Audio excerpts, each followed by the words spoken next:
Hi, I'm Paul Battaglia. Let's take a look at some of the key elements in Chapter 7. On the surface, Chapter 7 looks like a rather long one with 8 sections. But fear not all of those sections have to be covered before the AP exam.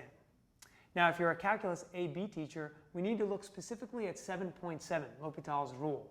This is a new addition to the AB curriculum framework, and it needs to be covered as such. Now, don't worry too much about where you are in your curriculum.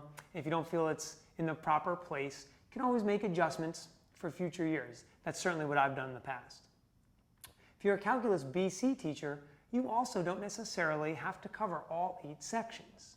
I would look at 7.1, 7.2, 7.5, 7.7, and 7.8. Let's go into a little bit more detail. The focus in this chapter is on integration techniques, and what you'll notice is that we'll be addressing mathematical practice, number 3, quite frequently. We want students to be able to implement the correct computational processes. And 7.1 is one of those sections where you actually start and you say to yourself, well, do I really have to cover this? It looks like it's just going over some integration. We've already done it. But I think it's a great one to look at, and here's why. I actually would start this chapter by giving my students some type of an informal assessment, a mixed bag, if you will. I want them to be able to show me all of the techniques that they know how to do and whether or not they recognize when to do them. And then I'd like to give them like kind of a before and after picture. That's the before. After the chapter's over, I'd like to give them something similar and see, are we any better at recognizing when to use these things, and are we incorporating some of the new techniques, like we'll see in 7.2, integration by parts, and 7.5, integration by partial fractions. You know, while we talk about these kinds of techniques, it's easy to forget that as teachers, we probably make this look really, really simple, almost seamless. But from the other side of the desk, I'm sure it doesn't seem that way. You know, we've done these thousands of times. But now you're assigning these to your students.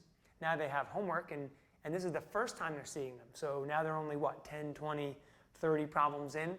They need the practice. So be patient with them, and remember that our explanations as teachers might need to be a little bit more detailed than we're used to. Now, along the way in this section, we have 3 sections that are not covered in the AP curriculum, but are still worthwhile maybe going back to.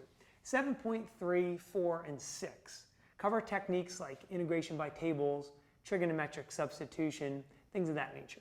And those are great topics to give your students a little look at after the exam, particularly if you have those seniors getting ready to enter a college calculus course.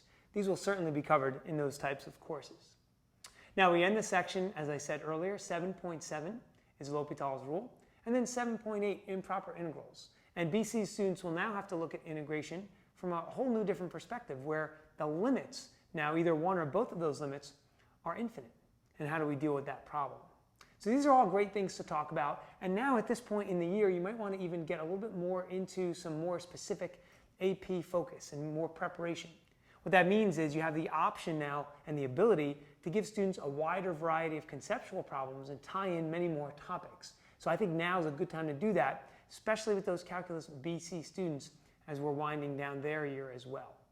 I hope these tips have been helpful. I'm sure you'll find much success in Chapter 7.